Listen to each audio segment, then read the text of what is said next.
Days before the first round of Tunisia's presidential election, the fledgling democracy is holding 3 nights of televised debates between the candidates, a rare event in the Arab world. This post received a score of 16,676, with an upvote ratio of 97%. Here are the top comments in response to this article. Wish these guys luck. Make some history. Absolutely. Real-time information on candidate policies is essential for a functioning democracy, and hopefully this inspires other of the less theocratic of the Arab League nations to do the same. Looks at US. Shrugs.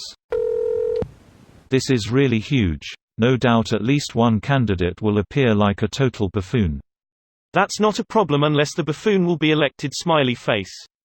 Well, considering the political state the world has been in for the past 3 years, you probably should keep a lookout.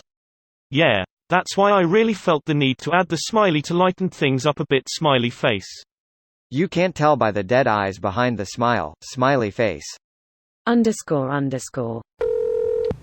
Good on them really. Tunisia was the only nation where the Arab Spring actually achieved anything meaningful positive. Not to mention the fact that they are the only Arab state in the world classified as a free nation by the Freedom House Index. That is because they were the only country where interest groups did not hijack the revolution midway, like Egypt, Libya, Syria e.g., and they are not that geopolitically important to the West. Good for them. Actually, Tunisia is closely allied with the US and France. It's a major non-NATO ally. Anyway, in Syria and Libya, the military backed the regime instead of the people, which resulted in protracted and bloody armed conflict.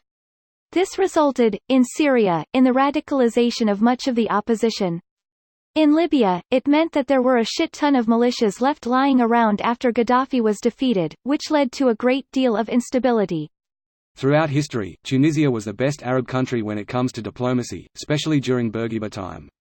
Leaders in countries like Libya and Syria are known for their hate to the US and everything NATO does. Tunisia is the total opposite of that. It's the country that has the best relationship with France when it comes to Arab, African countries, but it also a country that never used the "America bad. Fuck Israel" speech that every other wannabe leader used to gain popularity.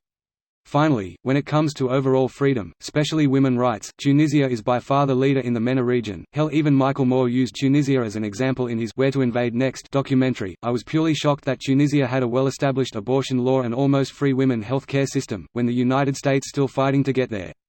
So saying that Tunisia succeeded because they were lucky that NATO didn't fuck them like they did to Libya, Syria, is basically the same as saying France didn't invade Germany again cause they are allies. Also, IMO, Egypt fucked itself. People elected an Islamic party after the revolution. The difference between Egypt and Tunisia is that Tunisians followed the rules of democracy and waited for another election to kick these cunts out, while Egypt removed them with a military coup and they are back to dictatorship now.